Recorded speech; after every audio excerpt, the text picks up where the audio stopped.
آج میں اور آپ یہ سمجھتے ہیں کہ محبت کا محور صرف مکہ ہے. نہیں نہیں نہیں، محبت اور مودت کے محور اسلام میں دو ہیں، مکہ اور مدینہ. مکہ اور مدینہ. جس طرح حضرت ابراہیم کی دعا سے مکہ حرم بنا، اسی طرح رسول اللہ کی دعا سے مدینہ حرم بن گیا. رسول اللہ صلی اللہ علیہ وسلم نے کہا تھا میں محمد صلی اللہ علیہ وسلم اس مدینہ کے لیے دعا کرتا ہوں. بلکہ یہ بھی کہہ دیا کہ جس طرح باپ ابراہیم نے مکہ کے لیے دعا کی تھی اور اس کے لیے برکتوں کی دعا کی تھی، میں محمد صلی اللہ علیہ وسلم مدینہ کے لیے دگنی دعا کرتا ہوں. اللہ اس کے پھلوں میں، اللہ اس کے سا میں، اللہ اس کے مد میں برکتیں نازل فرما. حتیٰ کہ مدینہ کی جو حرم ہے، رسول اللہ صلی اللہ علیہ وسلم نے اس کا احترام مکہ کی طرح فرض کیا. کیا کہا؟ یہ بھی حرم ہے، عیر اور سور کے مابین یہ بھی حرم ہے.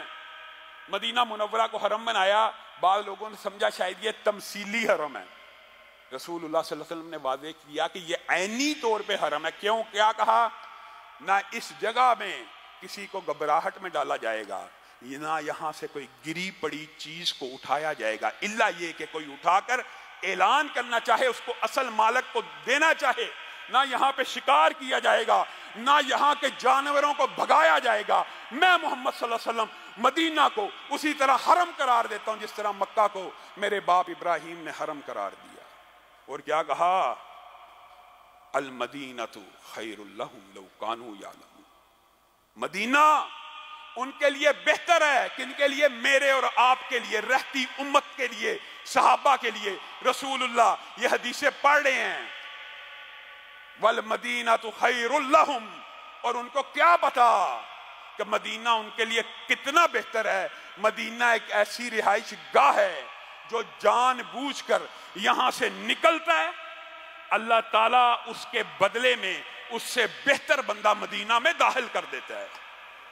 مدینہ ایک ایسی بھٹی ہے جو اس طرح گناہگاروں اور منافقوں کو اپنے دامن سے نکال دیتی ہے. جس طرح چاندی سے میل کچیل بھٹی جو ہوتی ہے آگ کی، وہ چاندی سے میل کچیل کو بھگا دیتی ہے، مدینہ اس طرح کی بھٹی ہے. من استطاع ان یموت بالمدینۃ فلیمت بہا فانی اشفع لمن یموت بہا. اس حدیث کا بندہ کیا ٹرانسلیشن کرے بتائیے؟ من استطاع ان یموت بالمدینۃ فلیمت بہا. اگر کسی میں استطاعت ہے، استطاعت ہوتی ہے بندے میں، لیکن اللہ کے رسول ترغیب دے رہے، جس کسی میں استطاعت ہے کہ وہ مدینہ میں مرے تو اس کو چاہیے وہ صرف مدینہ میں مرے. فلیمت بہا، اس کو چاہیے صرف مدینہ میں مرے.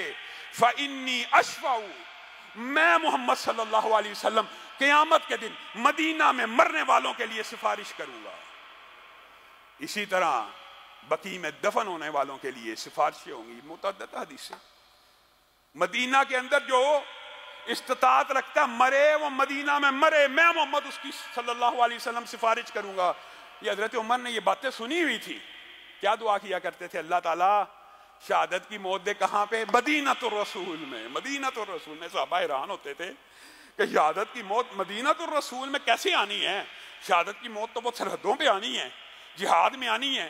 جب نکلیں گے باہر سرحدوں پہ جا کے لڑیں گے، امیر المومنین وہاں پہ جاتے نہیں ہیں، اور مدینہ کے اندر شہادت کی دعا کرتے ہیں. لیکن اللہ تعالیٰ نیت دیکھتا ہے، اللہ تعالیٰ بندے کی نیت کو دیکھ رہا ہوتا ہے. حضرت عمر کی نیت اتنی پاکیزہ تھی، اللہ تعالیٰ نے یہ دعا بھی قبول کی، شہادت بھی دی، اور دی بھی کہاں پہ؟ مدینۃ الرسول صلی اللہ علیہ وسلم میں دے دی.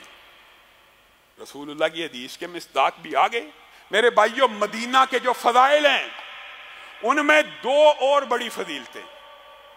ایک یہ کہ مدینہ میں وبائی امراض، مدینہ کے بارے میں جب یہ صحابہ ہجرت کر کے آئے نا، یہ بات مشہور تھی، یہ وباؤں کی جگہ ہے. رسول اللہ صلی اللہ علیہ وسلم نے دعا کی تھی، اللہ مسلمانوں کی اس بستی سے وبا لے جا. کہاں لے جا؟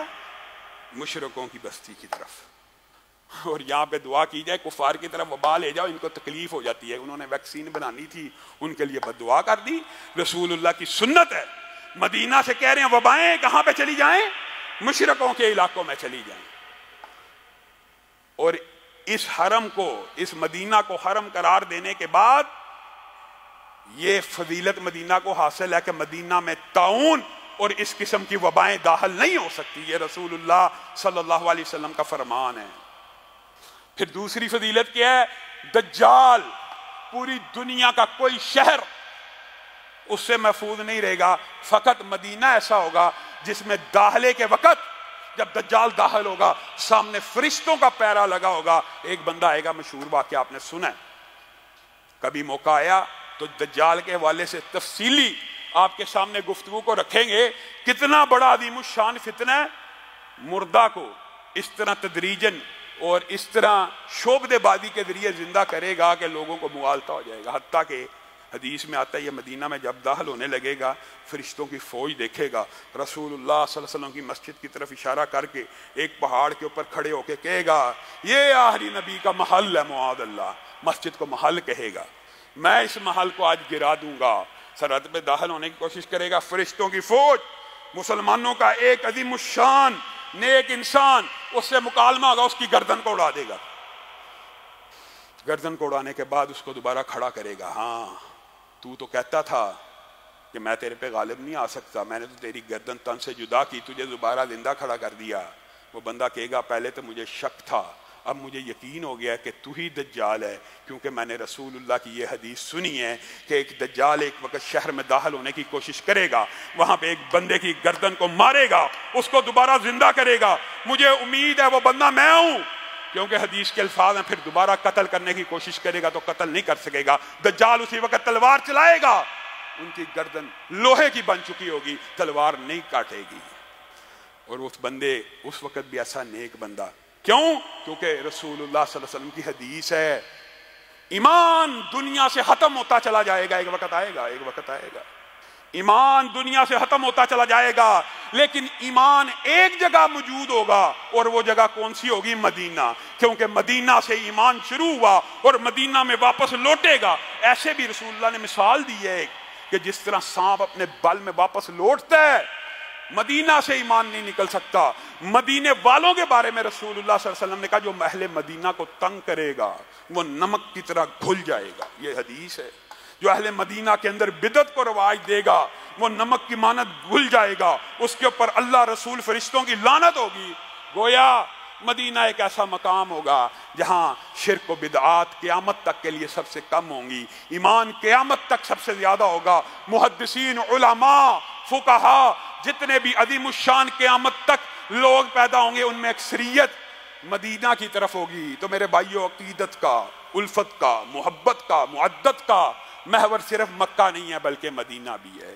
دو محور ہیں عقیدت و احترام کے، ہدایت کے سرچشمے دو ہیں، یا ہدایت مکہ سے آتی ہے یا ہدایت مدینہ سے آتی ہے۔ اللہ جو کہا گیا، جو سنا گیا، اس کو سمجھنے کی توفیق عنایت فرمائے۔